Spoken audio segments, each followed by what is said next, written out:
Dizia eu, na Itália, 7 mil mortos. É muita morte. 700 num dia, 600 no outro. Né? Quando o total, por exemplo, na Alemanha, e me parece alto o número na Alemanha, é de 114 mortos.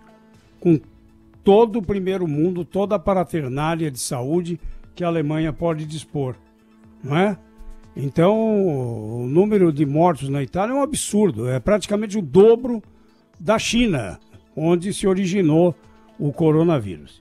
Mas, finalmente, o presidente Bolsonaro se tocou que era um absurdo o que estava na medida provisória que foi para o Diário Oficial da União no domingo, né, suspendendo o salário durante 4 meses e o trabalhador ficando à deriva para esperar alguma compensação num entendimento direto com o empregador, como se o trabalhador fosse ter alguma opção, algum argumento para discutir com o seu empregador nesse momento que é difícil para as empresas também, mas principalmente para a parte mais fraca, que é o trabalhador.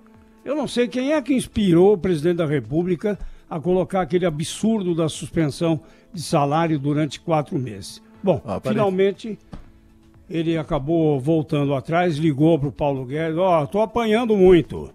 Mas já devia esperar isso, né, Cláudio Humberto, Pedro, Rafael e Thaís? Bom, a ideia foi do Bruno Bianco, né? Segundo a informação que a gente tem, ele parece ter sido convencido de que a medida era constitucional e que não causaria tantos prejuízos assim, etc e tal, mas era uma coisa absolutamente insustentável, né? Não tinha como manter essa medida. E a medida provisória também tem diversas outras lacunas, né? Que a gente, não digo que surpreende, porque afinal de contas é aquilo que eu tenho dito aqui sempre. Quem é que toma essas medidas? O setor público, né? E qual é a grande lacuna nessa medida provisória do presidente Jair Bolsonaro? Não exige do setor público nenhum sacrifício.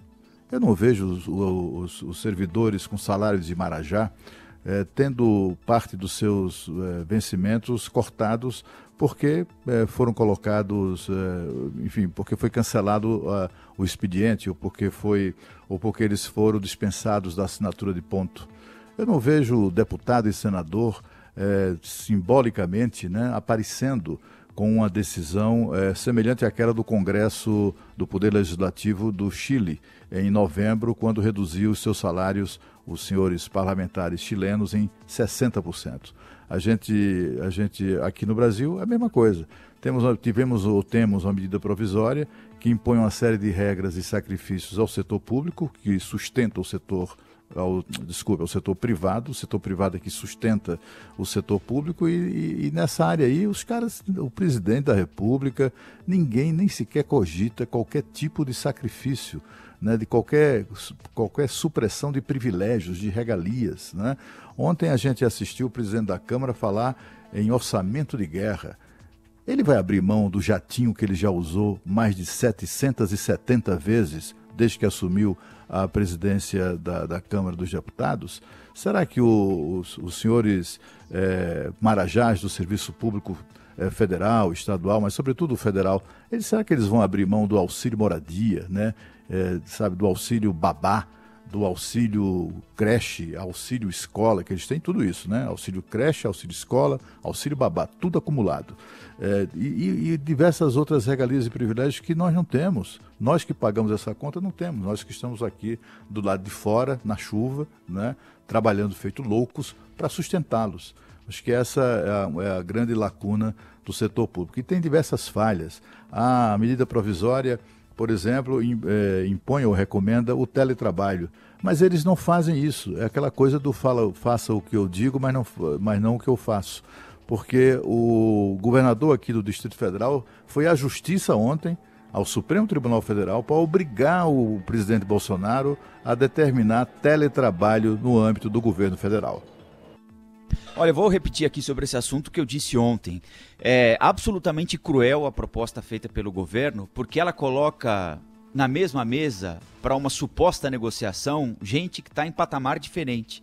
É o patrão anunciando ao empregado que ou ele aceita ir para casa sem o salário por 4 meses, mas com benefício de pagamento de plano de saúde, como se isso fosse alguma vantagem.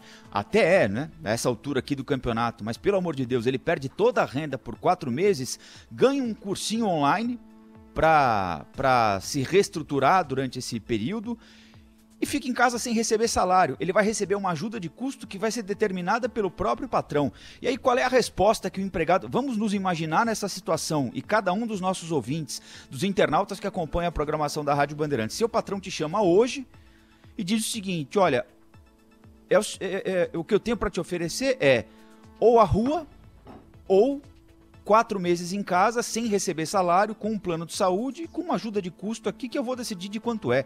É de uma crueldade absoluta. Eu repito também o que eu disse ontem, todo mundo tem de entender o seguinte: sem o empresário, não tem emprego.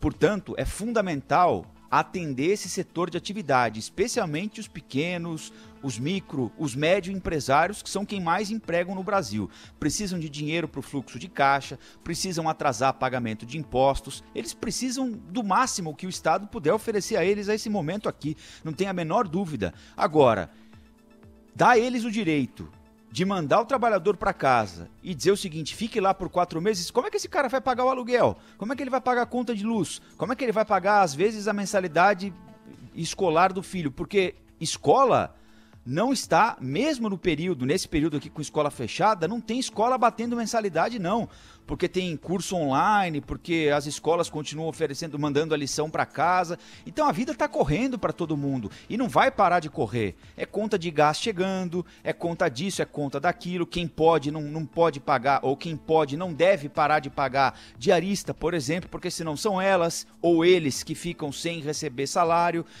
A roda tem de girar de algum jeito e não é tirando completamente a renda dos trabalhadores que o governo vai ajudar. Então foi cruel e, mais uma vez, o ministro Paulo Guedes atende só a um lado da mesa, só a um lado do balcão. Hoje tem uma informação na Folha de São Paulo, lembrando que ele, nos últimos 10 dias, só atendeu um lado. Ele só conversou com o empresário. Em nenhum momento ele abriu a agenda para conversar com trabalhadores, por exemplo.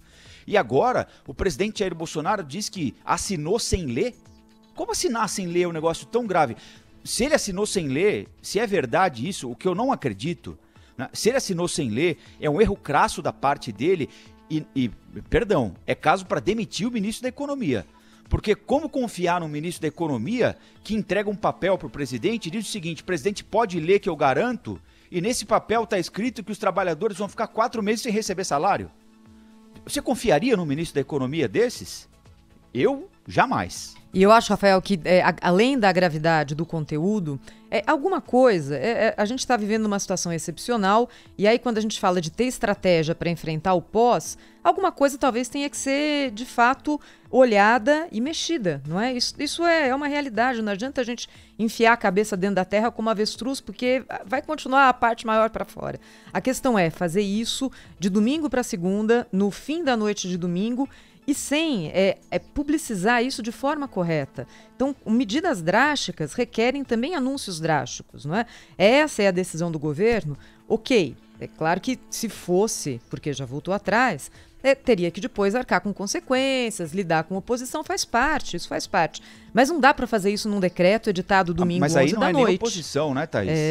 Aí me parece claro, uma questão que transcende a política, né? Sim, eu sem não sei, mas é uma questão de bom senso, né? Você faz o seguinte: tira o salário por 4 meses das pessoas, é isso. Simples assim. Pois é, mas é porque, assim, acho que tão grave quanto fazer isso, Rafael, é fazer isso por meio de um decreto editado no domingo à noite, e aí na segunda as pessoas acordam com essa novidade. Mas não claro à toa, nós todos estivemos ontem aqui sem saber o que dizer, atônitos, essa é a verdade, aturdidos. É claro que não foi isso, né? Foi a repercussão que isso ganhou, né? Durante a manhã, logo desde o início da manhã. Mas é claro que porque ele defendeu, né? É claro ele que defendeu. Vocês se lembram que no Palácio, naquela entrevista que nós transmitimos ontem, quando ele estava na porta do Palácio do Alvorada, exatamente, ele defendeu a ideia. Então como é que ele disse que não assinou sem ler? Não assinou sem ler, né? Tanto é que ele defendeu ali. Depois... Acho que ele não disse isso não, mas surgiu essa informação mesmo de que ele tinha assinado sem ler. Mas o fato é que ele assinou.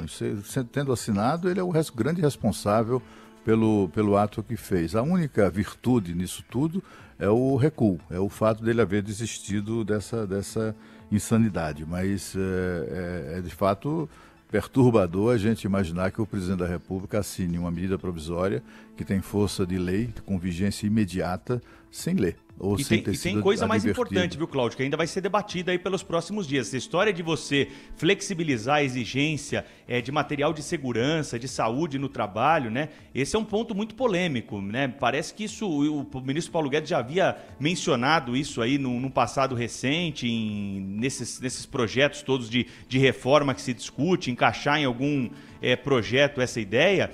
Isso precisa ser melhor debatido, difundido, né? A segurança do trabalhador, a saúde do trabalhador, né? Não é numa medida provisória, num artigo genérico que você vai acabar com isso. Agora, tem o lado bom também ali. Acho que essa história de você parcelar o FGTS do funcionário, isso sim, você traz um pouco de segurança para o empregador, que, como disse o Rafael, não pode ser esquecido nesse debate e, claro, vai passar por momentos aí de dificuldade, dependendo do ramo do comércio, por conta das restrições impostas aí.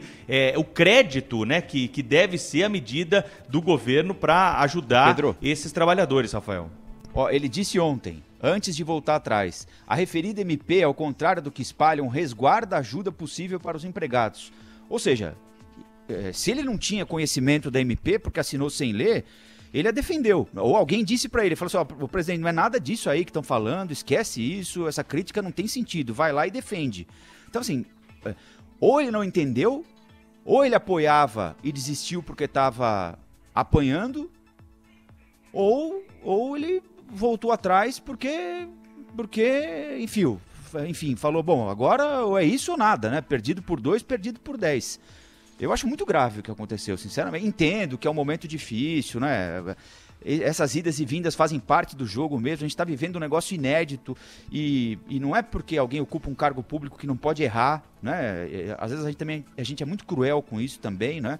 E cobra muito e assim como é inédito para a gente, na nossa vida particular, você imagina para alguém que tem a responsabilidade de administrar um país e da noite para o dia sair tomando atitudes, vendo o risco de empresa quebrar, do SUS ir ao colapso e não sei o quê. É terrível, né? Deve ser terrível esse momento. Agora, eu acho grave assinar um negócio desse, defender e depois falar assim, não, veja bem, não é bem isso, né? Mas eu acho grave alguém ter tido essa ideia, viu?